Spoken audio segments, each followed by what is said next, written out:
नमस्कार दोस्तों, जंगली रिएक्शन में आपका स्वागत है। मैं हूं अजय। हरदीप। तो दोस्तों, जो वीडियो आज हम आप लोगों के साथ देखने वाले हैं वो वीडियो है दोस्तों आरजे रौनक चैनल की। और वीडियो है कि जो भाई 3 स्टेटों में बीजेपी की जीत हुई है उसके ऊपर रौनक भाई वीडियो लेकर आए हैं।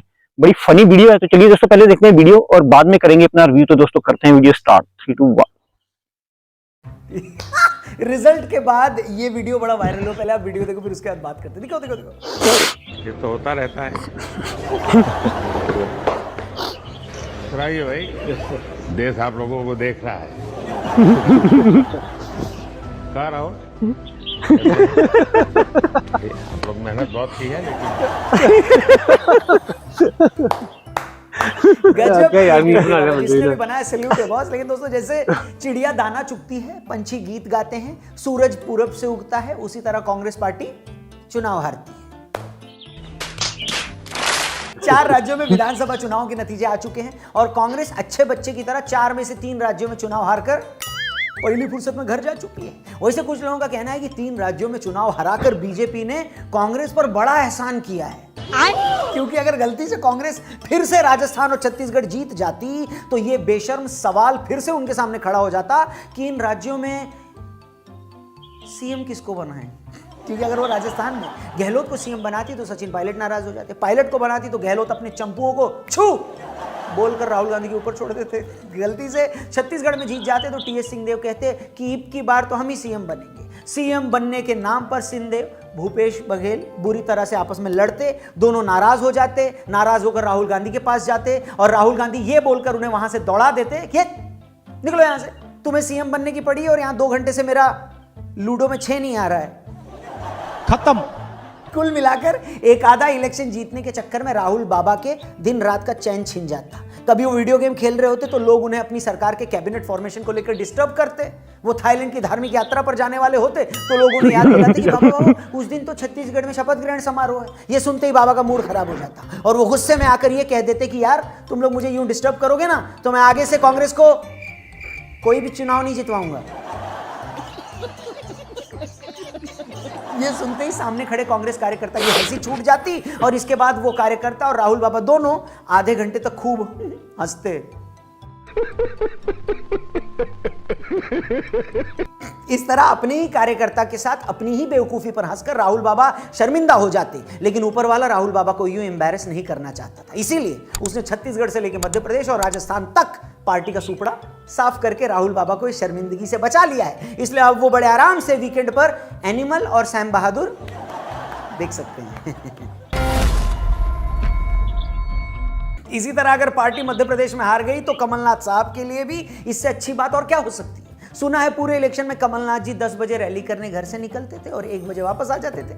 एक सेकंड 1 बजे का मतलब ये नहीं है रात के 1 बजे, दोपहर के 1 बजे। मतलब इतने अधूरे मन से सरकारी बाबू अपनी नौकरी भी नहीं करता जितने अधूरे मन से कमलनाथ जी एमपी के सीएम पद का इलेक्शन लड़ रहे थे। मगर अब पार्टी अगर हार गई है तो वो बड़े आराम से दिन भर घर पर बैठकर मक्खियां और झक दोनों मार सकते हैं। ऊपर वाले की मेहर ऐसी है कि पिछली बार की तरह वो सरकार बनाने के आसपास भी नहीं आए हैं। सोच कर देखिए जरा, अगर फिर से कांग्रेस की 110-11 सीटें आ जाती तो उन्हें फिर से 2-4 निर्दलियों को फोन लगाकर उनका समर्थन मांगना पड़ता है कि नहीं। अब कमलनाथ जी जैसे इतने बड़े बिजनेसमैन और पार्ट टाइम नेता को क्या यह शोभा देता है कि वो ऐरे गहरे विधायकों को फोन लगाकर उनसे समर्थन मांगे? बिल्कुल नहीं देता। जैसे तैसे अगर समर्थन मिल भी जाता तो क्या अच्छा लगता कि हर रोज उन पर नजर रखो कि कहीं वो पार्टी छोड़कर निकल न जाए। ऊपर वाला ना अच्छे लोगों को किसी गलत काम में उलझाता ही नहीं है। देखो, इसीलिए उसने राजस्थान, मध्य प्रदेश और छत्तीसगढ़ में कांग्रेस को इतने विधायक भी नहीं दिए कि वो सरकार बनाने के आसपास भी आ पाए। उसने कहीं भी, थैंक यू भगवान ने कहीं भी ऐसी सिचुएशन क्रिएट नहीं करी कि कांग्रेस को अपने विधायकों को किसी रिजॉर्ट में छिपाना पड़े। Very good, thank you. अरे देवा, अब क्या कांग्रेस जैसी अच्छे घरों की पार्टी को यह शोभा देता कि वो चोर उचक्कों की तरह अपने विधायकों को दुनिया से छिपाती फिरे? नहीं ना। इसलिए जो होता है अच्छे के लिए होता है। अब कांग्रेस 4 में से 3 राज्य बुरी तरह हार गई है तो उसके पास फुल टाइम है लोकसभा चुनाव पर फोकस करने के लिए। ठीक है, अगर कांग्रेस चुनाव जीत जाती ना तो इंडिया अलायंस में भी टेंशन बढ़ जाती। कांग्रेस बाकी पार्टियों को ज्यादा सीटें न देती, इससे वो पार्टियां नाराज हो जाती और अलायंस खतरे में आ जाता। कांग्रेस के इन इलेक्शन में हारने के बाद इंडिया अलायंस क्रिकेट की लैंग्वेज में एसोसिएट कंट्रीज का एक क्लब बन गया है। कैसे समझाता हूं। अगर जेडीयू की औकात इस अलायंस में जिम्बाब्वे की है, अखिलेश की हैसियत इसमें आयरलैंड की है, लालू की पार्टी श्रीलंका जैसी है, तो कांग्रेस भी इन चुनाव के बाद युगांडा जैसी हो गई है। अब जब ये सारी टीमें एक साथ मैच खेलने बैठेंगी तो कोई किसी को आंख नहीं दिखा पाएगा। कांग्रेस वाले अब जैसे ही कुछ बोलने लगेंगे तो बाकी पार्टियां एमपी राजस्थान में हुई उनकी पिटाई का वीडियो दिखाकर उनसे बोलेंगी, अम्मा यार तुम तो चुप ही बैठो। बेटा तुमसे ना हो पाएगा। वैसे भी ये कहा जाता है कि दोस्ती और दुश्मनी बराबर वालों के बीच होती है। तो ये विधानसभा चुनाव हार कर अब कांग्रेस की औकात भी एक रीजनल पार्टी से ज्यादा तो रह नहीं गई है, इसलिए वो भी अब इंडिया अलायंस में ज्यादा फुदक नहीं पाएगी। इसलिए बाकी पार्टनर्स के लिए अच्छी खबर है, नहीं आगे बढ़ते हैं। तो दोस्तों ये थी कल आए रिजल्ट पर थोड़ी मौज, थोड़ी मस्ती, थोड़ा रोस्ट। अब थोड़ा सीरियस हो जाते हैं। वीडियो ध्यान से देखिएगा, पसंद आए तो दोस्तों यारों रिश्तेदारों से इसे जरूर शेयर करिएगा। बड़ी मेहनत से हम वीडियो बनाते हैं तो आपका एक शेयर भी हमारे लिए बहुत ज्यादा मायने रखता है, तो प्लीज जरूर शेयर करिएगा। और सीरियस बात जो मैं कह रहा था वो ये है कि इन चुनावों के नतीजों के साथ एक नहीं कई चीजें फिर से प्रूव हो गई हैं। पहली बात यह कि पिछले 10 साल में 110वीं बार यह प्रूव हो गया है कि नरेंद्र मोदी आजाद हिंदुस्तान के सबसे बड़े नेता हैं। एक ऐसा नेता जो खुद कितने चुनाव जीत चुका है इसकी तो गिनती नहीं है। वो खुद कितनी बार मुख्यमंत्री बने इसको भी भूल जाओ। वो कितनी बार अभी और पीएम बनेंगे इसकी भी काउंटिंग नहीं है। आप तो ये देखो कि सिर्फ मोदी के चेहरे और नाम पर बीजेपी पिछले 10 सालों में कितने इलेक्शन जीत चुकी है। इन्हीं चुनावों को ले लो। 4-5 महीने पहले तक लग रहा था कि बीजेपी शायद इस बार मध्य प्रदेश में अपना किला न बचा पाए, चुनाव जीतना बड़ा मुश्किल हो जाएगा ऐसा लग रहा था। राजस्थान में भी बीजेपी वसुंधरा के चेहरे पर चुनाव लड़ने को तैयार नहीं थी। आखिरकार इन तीनों हिंदी राज्यों में मोदी के चेहरे पर चुनाव लड़ा गया।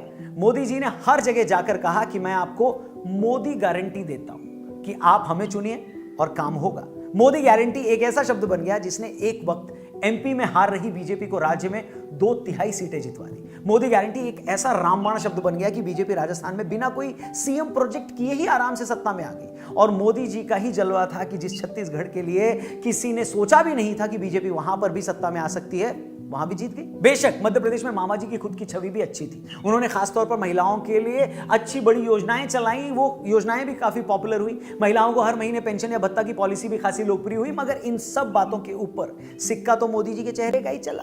वो सिक्का चला तभी तो बीजेपी मध्य प्रदेश में 20 साल से सत्ता में होने के बावजूद फिर से सत्ता में आ गई। और अगर आज बीजेपी इतनी बड़ी बनी है और कांग्रेस लगातार श्रिंक हुई है तो उसके पीछे भी एक वजह है। आप देख लीजिए, बीजेपी जिस स्टेट में एक बार सत्ता में आती है वो फिर वहां दोबारा रिपीट करती है। गुजरात का एग्जांपल हमारे सामने है। बीजेपी 25 साल से वहां से नहीं आ रही है। यूपी का उदाहरण ले लीजिए। यूपी जैसे बड़े स्टेट में बीजेपी लगातार 2 बार जीत गई है। एमपी में बीजेपी 20 साल से नहीं हारी है। उत्तराखंड में भी बीजेपी ने रिपीट किया। वहीं कांग्रेस या तो चुनाव जीत नहीं रही, अगर जीत रही है तो वो छत्तीसगढ़ जैसे छोटे स्टेट को भी होल्ड नहीं कर पा रही। आखिरी बार कांग्रेस ने 2011 में असम में खुद को रिपीट किया था। खुद को दोबारा न रिपीट कर पाने के पीछे गवर्नेंस तो इशू है ही। एक रीजन ये भी है कि जहां कहीं कांग्रेस पार्टी पावर में आई वहां भी ये लोग आपस में लड़ते रहे और यंग लीडर्स को मौका नहीं दिया गया। जैसे पिछली बार राजस्थान और मध्य प्रदेश में। एमपी में कांग्रेस को ज्योतिरादित्य सिंधिया को सीएम बनाना चाहिए था, मगर वहां नहीं बनाया तो उन्होंने पार्टी तोड़ दी और फिर मध्य प्रदेश में कांग्रेस की सरकार भी चली गई। राजस्थान में 5 साल तक गहलोत और सचिन पायलट लड़ते रहे, सरेआम एक दूसरे को भला बुरा कहते रहे। छत्तीसगढ़ में मुख्यमंत्री भूपेश बघेल और वहां के मिनिस्टर टीएस सिंहदेव भी सारा टाइम कलेश करते रहे। ऊपर से आज कांग्रेस की सेंट्रल लीडरशिप भी इतनी पावरफुल नहीं है कि वो किसी से भी अपनी बात मनवा पाए। जो हाल है वो आपके सामने है। आपको याद होगा कैसे कांग्रेस ने अशोक गहलोत को पार्टी का अध्यक्ष बनाने का फैसला किया था, मगर गहलोत के सपोर्टर्स ने बगावत कर दी क्योंकि उन्हें पता था कि इसके बाद गहलोत को राजस्थान के सीएम पद से हटा दिया जाएगा। अब गहलोत पावरफुल रीजनल लीडर हैं, इसलिए गांधी परिवार भी डर गया और अपना फैसला वापस ले लिया। तीसरी बात जो कांग्रेस को इन चुनावों में ले डूबी वो थी उनका एरोगेंस, उनका घमंड। ये घमंड कांग्रेस की पुरानी बीमारी। अब इन लोगों ने इंडिया अलायंस बना तो लिया, मगर कांग्रेस ने इन स्टेट इलेक्शन में इंडिया अलायंस की किसी पार्टी को साथ में नहीं लिया, उनका साथ नहीं दिया, क्योंकि कांग्रेस को एक घमंड हो गया था कि अभी तो हमने कर्नाटक और हिमाचल का इलेक्शन जीता है, हमें एमपी और राजस्थान जैसे स्टेट में इन पार्टियों की क्या जरूरत। याद होगा आपको कमलनाथ जी की एक वीडियो वायरल हुई जहां पर उन्होंने अखिलेश के बारे में कहा था कि ये अखिलेश है, वीडियो तो दिखा दो। अखिलेश यादव ने आरोप लगाया कि अरे भाई छोड़ो अखिलेश। बड़ा डिसरिस्पेक्टफुल था भाई साहब। इसी तरह की बात जेडीयू के केसी त्यागी जी ने कांग्रेस को लेकर कही। उन्होंने कहा कि कांग्रेस ने इंडिया अलायंस की किसी पार्टी को पूछा तक नहीं, और यही कांग्रेस की बड़ी मिस्टेक थी, उनकी बड़ी चूक थी। अगर कांग्रेस को ये लगता था कि ये तीनों हिंदी स्टेट तो हमारा स्ट्रांग होल्ड है, हमें इनमें इन छोटी पार्टियों की क्या ही जरूरत, तो ये उनकी गलती थी। अरे भैया, इन स्टेट में अगर वो पार्टियां छोटी हैं तो बहुत सारी ऐसी स्टेट हैं जहां पर ये पार्टियां बड़ी हैं, आप कुछ भी नहीं हो। अगर इन स्टेट में इन पार्टियों को थोड़ा भी स्टेक नहीं दोगे तो ये उम्मीद कैसे करोगे कि ये पार्टियां कल को अपने स्टेट में आपके लिए कुछ सीटें छोड़ देंगी? बताइए। कांग्रेस का यही एरोगेंट एटीट्यूड था जिसके चलते इन इलेक्शन में इंडिया अलायंस कहीं दिखाई नहीं दिया और उसका असर भी दिखाई दिया। और सबसे बड़ी और आखिरी बात, लोकसभा इलेक्शन में 6 महीने का टाइम भी नहीं रह गया, मगर अभी तक पब्लिक को यह नहीं पता चला है कि कांग्रेस या इंडिया अलायंस की आइडियोलॉजी क्या है। इंडिया अलायंस के बहुत सारे लोगों ने इल्जाम लगाया कि कमलनाथ और कांग्रेस के कुछ लीडर्स मध्य प्रदेश में सॉफ्ट हिंदुत्व की पॉलिटिक्स कर रहे थे। वहीं इसी इंडिया अलायंस की साउथ की कुछ पार्टियां और उनके लीडर्स लगातार सनातन धर्म को गाली दे रहे थे। अब भैया आज की पॉलिटिक्स कोई 30 साल पुरानी पॉलिटिक्स तो है नहीं। आज तो गांव-गांव में लोगों के पास मोबाइल फोन है, सबको पता चल जाता है कि कौन सी पार्टी किसके साथ जुड़ी है, कौन सा नेता क्या बयान दे रहा है। अब एक तरफ बीजेपी है जिसे 100% क्लैरिटी है कि हमें हिंदुत्व की पॉलिटिक्स करनी है, राजनीति करनी है। हिंदुत्व की राजनीति करने का मतलब ये नहीं है कि किसी दूसरे धर्म को गाली देना या उसे नीचा दिखाना है। इसका सीधा मतलब है कि सनातन धर्म का सम्मान करना है, फिर चाहे वो उज्जैन से लेकर काशी तक धार्मिक कॉरिडोर बनाने की बात हो, अपने त्योहारों को धूमधाम से मनाना हो, अयोध्या में राम मंदिर का निर्माण हो, काशी मथुरा के मंदिरों को वापस पाने की लड़ाई हो। बीजेपी को अच्छे से पता है कि उसकी राजनीति क्या है और यही बात उसके समर्थकों मतलब वोटर्स और सपोर्टर्स दोनों को भी पता है। मगर कांग्रेस और उसका इंडिया अलायंस आज भी बहुत कंफ्यूज है कि उसे आखिर करना क्या है। क्या उसे सॉफ्ट हिंदुत्व की राजनीति करनी है, क्या उसे सेक्युलरिज्म के नाम पर सनातन के विरोध की राजनीति करनी है, क्या उसे अल्पसंख्यकों के तुष्टीकरण की राजनीति करनी है। उनका अब तक इस पर कोई स्टैंड क्लियर नहीं है। यही वजह है कि आज भी बहुत सारे लोग इस वजह से उनसे रिलेट नहीं करते या कुछ हद तक उनसे दूरी बनाकर रखते हैं। मगर ऐसा लगता नहीं कि ये लोग जल्दी अपनी इस आइडियोलॉजिकल कंफ्यूजन को दूर कर पाएंगे, क्योंकि एक तरफ बीजेपी के पास मजबूत वर्ल्ड लीडर है, एक क्लियर आइडियोलॉजी है, संघ के तौर पर मजबूत वैचारिक संगठन है, अपने खुद के लाखों कार्यकर्ताओं की फौज है, और दूसरी तरफ कांग्रेस और इंडिया अलायंस जिसमें नेता कौन है पता ही नहीं है, आइडियोलॉजी क्या है किसी को मालूम ही नहीं है, वो चाहते क्या है ये किसी को खबर ही नहीं है। यही कारण है कि 2024 का इलेक्शन और उसके नतीजे बीजेपी के लिए अब तक की सबसे बड़ी जीत लाते दिखाई दे रहे हैं। और कांग्रेस अब भी इतनी कंफ्यूज है जैसे बैटिंग विकेट पर ओस से भीगी गेंद फेंकता बॉलर, जिसे मालूम ही नहीं कि अगली बॉल फेंकनी कहां पर है, बस ओवर खत्म होने का इंतजार कर रहा है वो बॉलर। मगर कांग्रेस की बदनसीबी ये है कि राजनीति में कोई ओवर आखिरी ओवर नहीं होता और कोई चुनाव सीरीज का आखिरी मैच भी नहीं होता। इसलिए एक ही इलाज है, या तो खुलकर खेलो या फिर रिटायर हो जाओ। अब ये दोनों ही काम कांग्रेस के पुराने नेता नहीं कर रहे हैं। दोस्तों, ये था असेंबली इलेक्शन के नतीजों पर हमारा पोस्टमार्टम। बाकी आपको क्या लगता है इन नतीजों के बारे में, 2024 के इलेक्शन के बारे में, मोदी जी के बारे में अगर एक शब्द में कुछ कहना चाहें, या राहुल गांधी के बारे में एक शब्द में कुछ कहना चाहें, कमेंट सेक्शन खुला हुआ है, प्लीज मोस्ट वेलकम। वीडियो पसंद आई है तो प्लीज इसे अपने दोस्तों यारों रिश्तेदारों से जरूर शेयर करिएगा। फेसबुक पे देख रहे हैं तो हमारे पेज को लाइक करिएगा, इंस्टाग्राम और टेलीग्राम पे भी मिलेगा, और यूट्यूब पे देख रहे हैं तो हमारे चैनल को सब्सक्राइब करके जाइएगा। Thank you for watching. इसी मुद्दे पर एक और कड़क वीडियो जल्दी यहां लाएंगे। फिलहाल जाएंगे, नमस्ते, जय हिंद, जय भारत। ये तो होता रहता है। सुनाइए भाई, देश आप लोगों को देख रहा है। कहा राहुल, आप लोग मेहनत बहुत की है, लेकिन कहा बाबू। तो दोस्तों, वीडियो हो चुकी है खत्म, और क्या मीम बनाने वाले। मुझे बहुत मजा आया साहब। क्या मतलब ओरिजिनल मीम में लग रहा है, मतलब ये मोदी का जाना ही था, मतलब है ना, मोदी का मतलब उस ड्रेसिंग रूम के अंदर जाना। ये देखो, मतलब उस वक्त तो कोई काम नहीं आया, लेकिन अब कितना काम आ रहा है। बिल्कुल बिल्कुल। क्यों बे राहुल?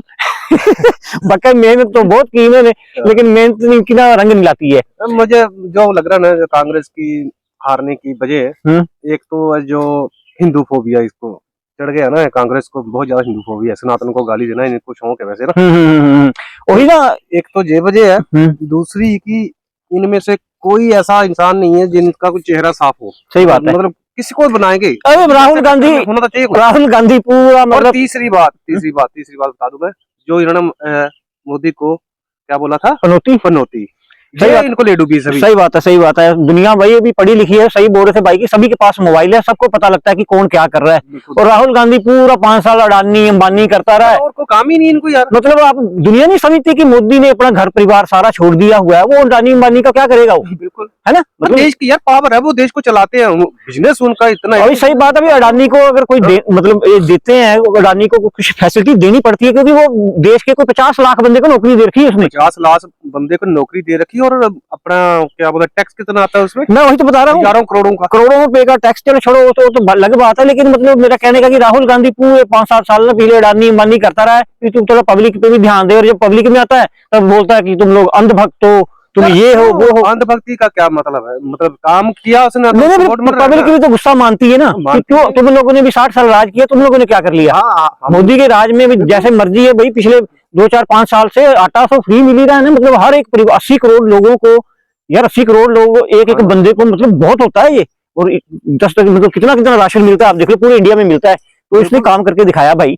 वही तो बात है ना। देखो यार, जो हमें अंधभक्त बोले ना, तो यार क्यों ना बोले, हमने भी तो 70 मतलब 60-65 साल कांग्रेस को वोट ही दी थी। सही बात है। क्या किया कांग्रेस? कुछ भी नहीं किया। अभी देख लो क्या किया। सही बात है ना, मोदी के बहुत बड़े बड़े काम है। मतलब ये नहीं कि मुस्लिम सपोर्टर नहीं है, उसने मुस्लिमों के 3 तलाक बंद किए हैं भाई, बिल्कुल है ना। उसने हलाला वाला जो इनका सिस्टम था उसको भी शायद बंद किया है। मतलब बहुत काम उसने उस सोचने की बात है ना, हम कह सकते हैं सोचने की बात है। अब इतने हितैषी थे जो मुसलमानों के कांग्रेस वाले, तो अब तक क्यों नहीं किया उनको? सही बात है भाई, कांग्रेस का वह सुपड़ा साफ हो ही गया हर तरह से। तो खैर सही बात है, अगर ये जीती जाते तो इनकी लड़ाई रहती। पिछले इलेक्शन में भी देखो आपने, सचिन पायलट और इसकी कैसे लड़ाई रही है। मुझे बता, दिल पे हाथ रख के कसम खा, राहुल गांधी किसी भी तरफ से मतलब पीएम का लगता है चेहरा, लेकिन जो कांग्रेसी है वो तो मानते हैं ना, वो तो आंखें बंद करके मानते हैं। जिनको बात करने का पता नहीं, लफ्ज के चुनाव का पता नहीं, क्या मैं बोलना क्या नहीं बोलना। सही बात है। दुनिया से मजाक उड़ाती है। वही बात है ना। अभी तो देख लो आप, मतलब एक मैं पढ़ रहा था, एक इंग्लैंड का कौन सा न्यूज पेपर है, मेरे को भूल रहा है, उस पेपर की हेडलाइन थी कि एक चाय बेचने वाला बंदा इस वक्त पूरी दुनिया को लीड कर रहा है। मतलब बिल्कुल यार, पावर उसने दिखाया ना, कुछ करके दिखाया है। सही बात है, करके दिखाया। मैं पाकिस्तानी मीडिया की वीडियो देख रहा था, वो तो बहुत गालियां दे रहे हैं भाई पाकिस्तानी मीडिया। उनको चाहिए इंडिया इस वक्त। सही बात है। उनको जो अगर खड़ा कर सकता है पाकिस्तान को, तो इंडिया कर सकता है। और ना हो भाई, इनको खड़ा ही नहीं करना है, इनको रहने दो लेटे हुए। सुन तो उसे मेरी बात। तो हम उससे बात, एक ही तो हमारा बात है उनसे कि हाँ, जो टेररिस्ट है उनको फिनिश किया जाए। हमने कौन सी उससे कुछ मांग रही है उनसे? सही बात है। वो करते नहीं वो लोग। तो ठीक है, करेंगे कैसे भाई? वो उनके जर्नल तक बोल चुके हैं, मीडिया पे भी वो हमारे हीरो हैं। तो अपने हीरो को कौन देगा, मारेगा? ठीक है, फिर अब चिल्लाते रहे उसके। तो लेकिन इनके हीरो को कोई टपका तो रहा है, कोई है पता नहीं कौन है, लेकिन टपका रहा है वो। अच्छी बात है यार। तो खैर आते हैं दोबारा मोदी पे। तो मोदी ने दिखा दिया भाई अभी। सही बात है, ये मोदी के चेहरे को वोट मिली है, ना कि ये चीफ मिनिस्टरों को या ऐसे कुछ नहीं। वसुंधरा राजे के चेहरे पे वोट थोड़ी मिली है। मोदी को, मोदी गारंटी। राजस्थान का चीफ मिनिस्टर कौन होगा भाई? देखते हैं, पता नहीं वसुंधरा राजे तो नहीं होगी। वो नहीं होगी। खैर और होगा, लेकिन मध्य प्रदेश का मेरे को लग रहा है शायद सिंधिया को बनाया जाए। मुझे लग रहा है 2024 तक, जब तक इलेक्शन है ना, तब तक उसे रहने दिया जाएगा अम्मा को। इलेक्शन के बाद चेंज कर देंगे शायद। हाँ तो हो सकता है। तो खैर बड़ी जबरदस्त हुआ है जो भी हुआ है। मोदी ने दिखा दिया भी अगले 5 साल बाद, सॉरी 5 साल के लिए फिर वही आने वाले हैं। वो भी बात है ना, मोदी की गारंटी। हाँ मोदी गारंटी, मैं तो बता रहा हूँ, मोदी गारंटी के ऊपर ही वोट पड़ी है भैया, मोदी के चेहरे को वोट पड़ी है। तो खैर तेलंगाना में हार गए हैं, हार तो क्या गया, वहां भी सीटें बढ़ के मिली है। लेकिन चलो ठीक है, जो भी है। अपनी कमियां तभी पता लगती है जब हारता है इंसान। सही बात है, सही बात है। अभी तो मैं देख रहा था, वो जहाँ दुबई में गए हुए थे, वहां वर्ल्ड मीडिया के लीडर बोल रहे थे कि भाई आने वाले 5 साल मोदी के ही हैं और ये इसको कोई नहीं हरा सकता। जो भी है अभी दुनिया में, बड़ी बड़ी दुनिया की अखबारों में यही बात चल रही है यार। एक्चुअली ना, मोदी ने गरीब लोगों के दिलों में अपना राज किया। सही बात है, इसलिए वोट बढ़ रहा है भाई। सही बात है। जो मर्जी अंधभक्त बोलो, किसी जो मर्जी बोलो, जो किसी कुछ भी बोल रहा है, जिसका घर चल रहा है उसकी वजह से वो तो पाएगा ही भाई। सही बात है भाई, बहुत पावरफुल लीडर है और पूरा वर्ल्ड लीडर की उपाधि रखते हैं ये। तो खैर वीडियो को करते हैं दोस्तों यहीं पे खत्म, और मिलेंगे इसी तरह की वीडियो के साथ। तब तक अपना ख्याल रखें। जय हिंद, जय Bharat and thanks for watching.